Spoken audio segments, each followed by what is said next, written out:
Good evening and welcome to the Frog Walk with Surreals Outside Every Day.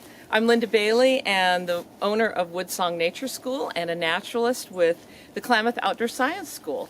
And welcome to this beautiful woodland pond, one of my favorite places. So I've been exploring around this pond, as I encourage you to do, and I'm going to show you a couple tools I have. Now, one thing I have is this fancy D-net, but most of you don't have one of these laying around at your house. So we're going to set that aside, and I'm going to show you what I use to collect the items, well, the critters I'm going to show you in a minute. This homemade, really super cool net. Guess what I used to make it? Well, I took a hanger and stretched it out. You probably all have a hanger at your house. I stretched it into a circle, and then I used that circle, attached it to a stick, a sturdy stick, with some duct tape. Most people have some duct tape around their house. And then I took some window screen. This might be a little harder to find, but you or a neighbor might have a piece laying around that you don't need.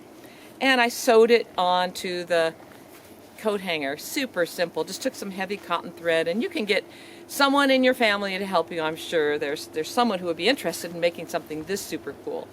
Okay. So I use this to explore the pond and find some special things that I collected, and then I'm going to release them this evening after our little talk. So let me show you one of my favorite little guys, the Pacific tree frog. These guys are singing up a storm right now. They are going crazy. The males are singing. Where are they going here? There we go. I hear one right now. Hear him? Yeah. The only frog to make a ribbit sound. I'm going to put him right here, hold behind his hips, and give you a close-up view. Say hi to the camera, little fellow. Ah, this little Pacific tree frog has a dark stripe going through its eye to right above its front leg or shoulder. So the stripe goes right down to its shoulder. This is a male, and you know that because it's got a dark throat. And that's to keep it camouflaged when he's inflating his throat sac. The females have a white throat, but they don't sing. Only the male tree frogs, or the male frogs, period, do the singing. That's right. And why do they sing? Ah!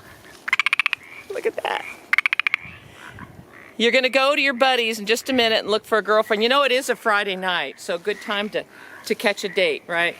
So the way that they inflate this is they keep their mouth closed, and they have two slits next to their tongue. So they take a big breath. Everyone take a big breath and then blow without opening your mouth. Let's see what happens. I look like a chipmunk. Frogs don't look like a chipmunk. That little slit next to their tongue allows the air to fill up the vocal sac under their throat. And the sound reverberates and vibrates all along the pond. I love it. It's so cool. Listen to all those sounds. Oh my gosh, I love it. So cool. So this little guy here is, oh yeah, ready to go.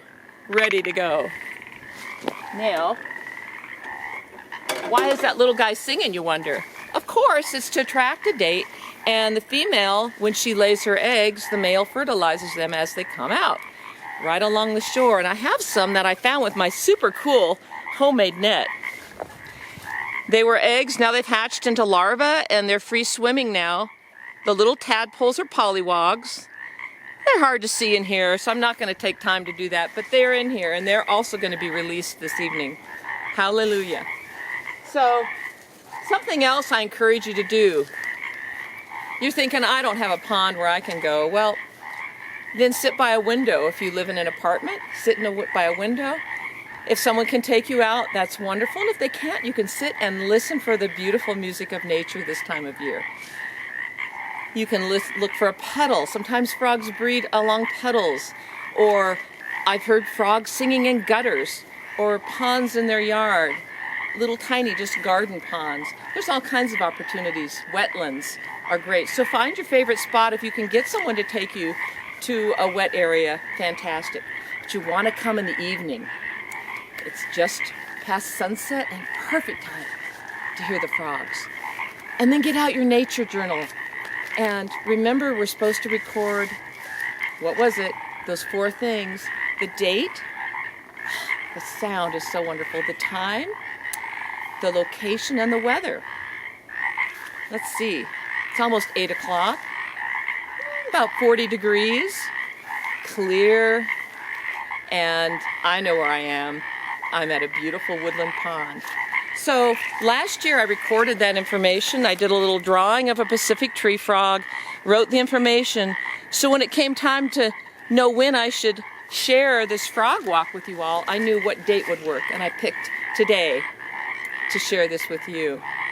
I hope that you've had fun on this frog walk this evening, and I hope that you will get outside every day. It enriches your spirit in ways that we might not even realize. Share this with others if you enjoyed it, and have a great time. Hang in there, guys, and just get outside every day. Bye.